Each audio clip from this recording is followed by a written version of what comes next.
नमस्कार दोस्तों, स्वागत है आप सभी का मेरे YouTube चैनल पे जिसका नाम है माई रिसोल्यूशन मेरा संकल्प। दोस्तों, आज मैं अपने चैनल की शुरुआत करने जा रहा हूँ और मुझे आप सभी के साथ की बहुत ज़रूरत है। दोस्तों, मैंने YouTube पे काफ़ी वीडियोस देखी, बट मैं कुछ डिफरेंट करना चाहता था जिससे कि मैं ह्यूमैनिटी का कुछ तो भला कर सकूँ। तो वीडियो प्लीज़ पूरी एंड तक देखिएगा और अपने कमेंट्स, अपने प्रीशियस कमेंट्स मुझे कमेंट करके ज़रूर शेयर कीजिएगा। मुझे बताइएगा मैं जो काम कर रहा हूँ किस तरह का काम है। तो चलिए दोस्तों, 5 बजने में 10 मिनट हैं। जैसे कि आप देख सकते हैं अभी 5 बजने में 10 मिनट हैं। तो चलिए दोस्तों, मिशन स्टार्ट करते हैं। तो मेरा कुछ कंस्ट्रक्शन से रिलेटेड वर्क होगा दोस्तों, बाकी मैं आपको दिखाता हूँ। चलिए लेट्स स्टार्ट द मिशन दोस्तों।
5:05 हो चुके हैं और मैं अपनी डेस्टिनेशन पे पहुंच चुका हूं। मैं इस रास्ते से काफ़ी दिनों से गुजर रहा था दोस्तों, बट मैंने नोटिस करा कि इस गड्ढे की वजह से काफ़ी गाड़ियों को, स्पेशली बाइक राइडर्स को अक्सर प्रॉब्लम होती थी। तो मैंने सोचा क्यों ना इसको फिल किया जाए, जिससे ह्यूमैनिटी का मैं कुछ तो भला कर सकूं। तो दोस्तों, मैं आज पूरी कोशिश करूंगा इस गड्ढे को फिल करने की, ताकि कभी इस तरह के गड्ढों की वजह से हम में से या आप में से कभी किसी को कोई प्रॉब्लम ना आए। तो मेरा संकल्प यही है, इसलिए मैंने अपने चैनल का नाम माई रिसोल्यूशन रखा हुआ है। तो चलिए दोस्तों, लेट्स स्टार्ट द प्रोसेस।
मैंने हल्का फुल्का मसाला तैयार कर दिया है। मैं वैसे कोई अच्छा मिस्त्री तो नहीं हूँ, बट कोशिश फिर भी कर रखा हूँ। तो मैं इसको फिल करता हूँ। मैं देख लेता हूँ आगे पीछे बाइक्स कार कुछ आ तो नहीं।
तो गाइस मैंने काफ़ी हद तक इस गड्ढे को फिल कर दिया है।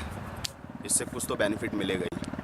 तो आप देख सकते हैं मैंने इसके ऊपर थोड़ा सा सीमेंट भी छिड़क दिया है दोस्तों। ये अभी वैसे एक आध घंटे में ही सूख जाएगा। तो इससे कुछ तो बेनिफिट मिलेगा ही दोस्तों। तो आज ये मेरा पहला वीडियो था, पहला मिशन था। मैं इससे आगे भी और भी वीडियोस लेके आऊँगा इसी से रिलेटेड, जहाँ तक पूरी कोशिश करूँगा कि अपनी सिटी के तो गड्ढे भर ही सकें दोस्तों। तो चलिए दोस्तों नेक्स्ट वीडियो में मिलते हैं। स्वस्थ रहें, सुरक्षित रहें, अपना और अपनों का हमेशा ख्याल रखें दोस्तों। जय हिंद, जय भारत, अपना भारत।